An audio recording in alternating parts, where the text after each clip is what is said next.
Then the big segment was Tony Schiavone in the ring with William Regal, and immediately MJF interrupts and comes out. And MJF takes off the ring. He says he is not here to fight, while Regal is all ready to throw down with his brass knuckles on. And MJF, we are ready for another chapter in the man's very complicated origin story. He is assembling a comic book in his AEW run. And this is its own volume. Autobiography. Yes. Realistically, I think we're going to get a hell of an outside interference video from Brian Mann compiling all of this, I bet. So, as we alluded to last week, like Andrew Thompson had brought this story up that I guess he's talked about in the past. So he's going to give us not the Reader's Digest version. He's giving us the entire encyclopedia. He says that when he was 19, after training for 1 year, he was pulled aside by his trainers Pat Buck and Brian Myers and told that they got him some extra work in WWE. It's a very famous image that people grabbed from MJF playing security with Samoa Joe back at a takeover in 2015. So he drove to the Barclays Center for the opportunity, and the extras were spoken to by Regal, and then they were set out to have tryout matches in front of Arn Anderson, Dean Malenko, Adam Pearce, and Regal. And MJF recalls watching the first match and Malenko telling the two to get out of the ring. And so he was next and knew that the pressure was on and said, I wasn't fighting for a contract. I was fighting for my life because professional wrestling is my life. And after the match he had, Regal pulled him aside and took him into a room and said, you have 3 minutes to sell me on yourself. And boy, did I. And after this promo he cut, he said Regal's jaw was on the floor and said, I'm going to get you a job today. And MJF immediately realized that he's now going to be a superstar. And then he was asked his age, and he told Regal he was 19 at the time, and Regal told him that's much too young. But he said, what I am going to do for you, there are 3 people in this business who I've put my name to, and that's Claudio, Danielson, and Moxley. And I would be willing to put my name next to yours if you will just send me a match and a promo each month, and we'll continue to stay in contact. So he sent him a match and a promo the next month. Thanks. Then the second month, same reply. And then the third month, he sent him a match and a promo.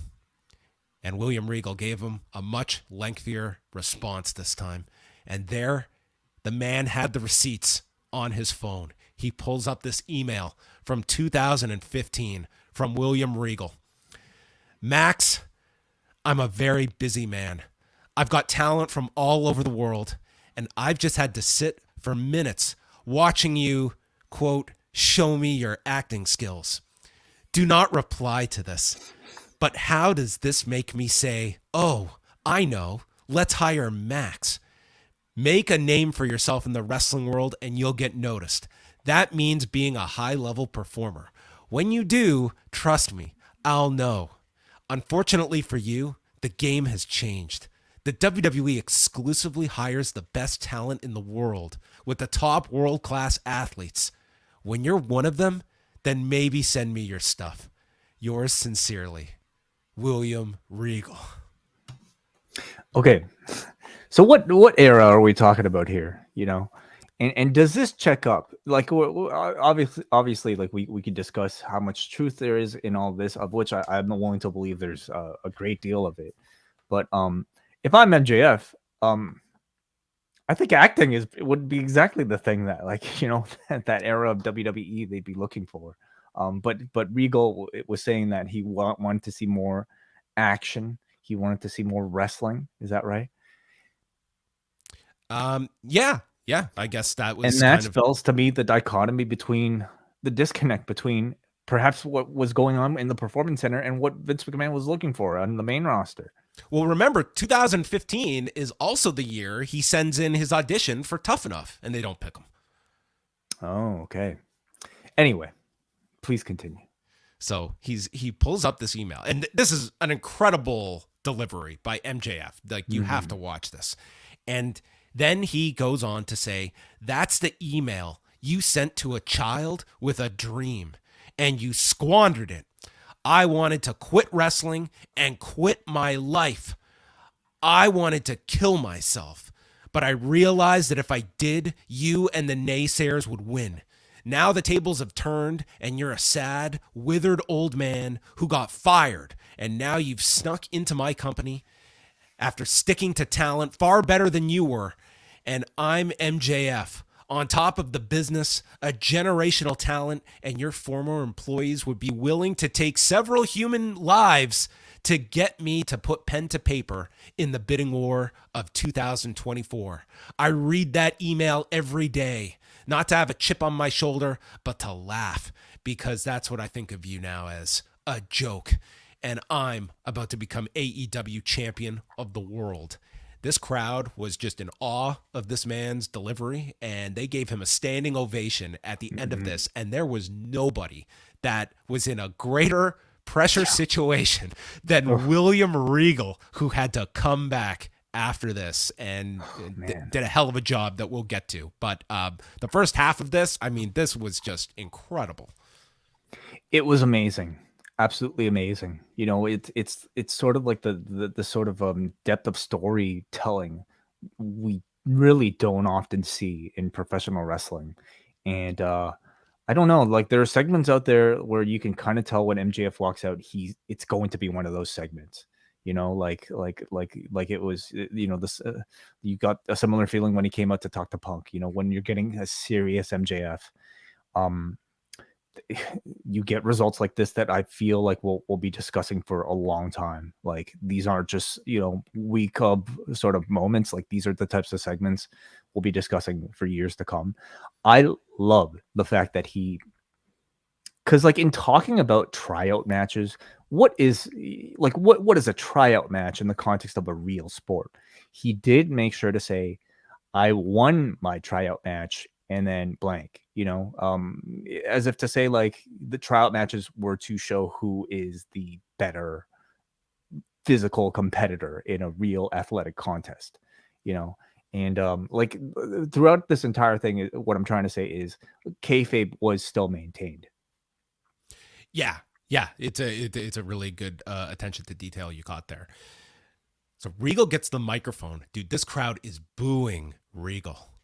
How dare you send that email to MJF? And he starts off stating he left at the age of 16 to the carnival to try and get into this industry, and talked about how people that age should not be getting beaten up for a living. And he saw something in Max at 19 that he sees now, that he would be a big star. I wanted to light a fire under you. And if an email has stuck with you for 7 years, then you've had it easy.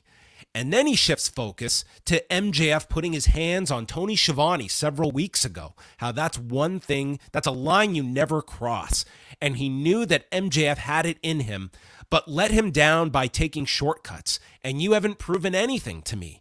Don't take any shortcuts. And he tells him to be the devil as he turns his back and gives him his back to attack him and says, be the devil, or you can be a victim and cry.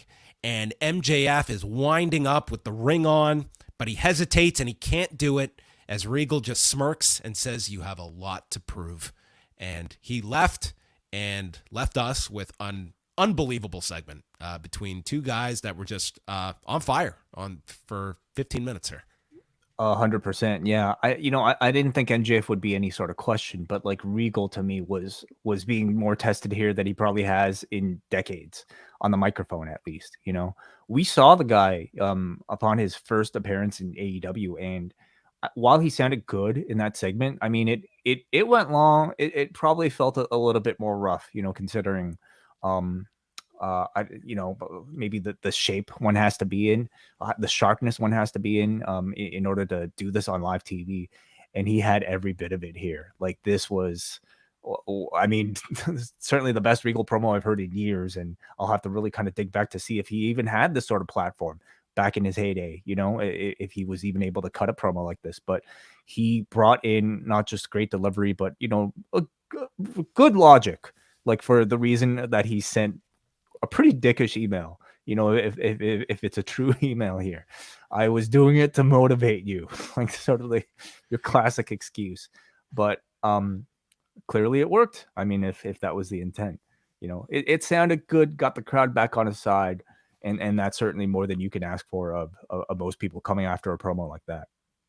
Yeah, and it leaves it open too for something down the road where you could even see these two aligning with each other at some point. Like Regal as like the baby face in the Blackpool Combat Club. Like I don't know how much legs that one has down the road, but if you're gonna do this story of MJF getting the title and then in his contract year, if he's gonna stay or go, having him attached to Regal that is so tied to the head of WWE now, like there's a dynamic there that I don't know if it's the wisest story to be telling on AEW programming, but it is there for the taking if you're going to go there.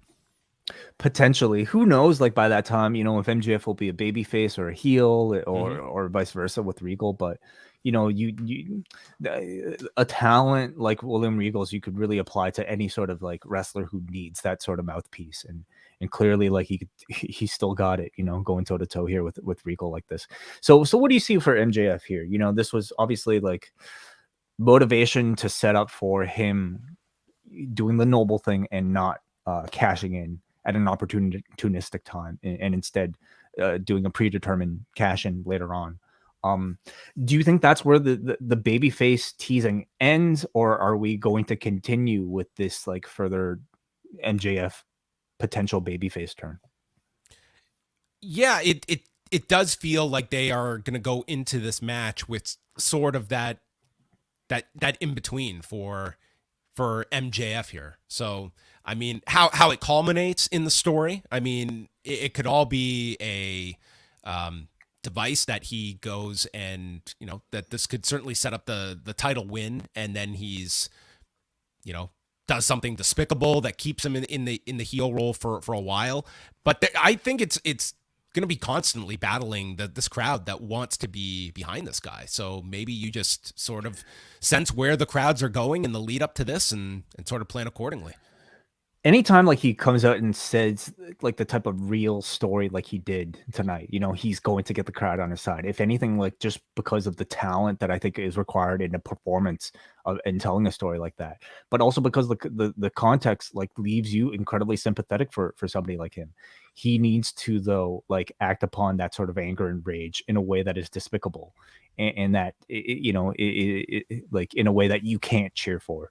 So I think this was a good way of getting him to agree to challenging Moxley on a certain date rather than cashing in. But he's going to have to do something nefarious, I think, you know, to get, he's always to me going to be better as a heel. And if there's a time where that's simply not working, then maybe you turn him babyface. But for now, I imagine he'll continue to, you know, flirt with the idea of turning, especially as he leads up to threatening to leave AEW for WWE. A must-see segment from Wednesday night for sure. From Tuesday night.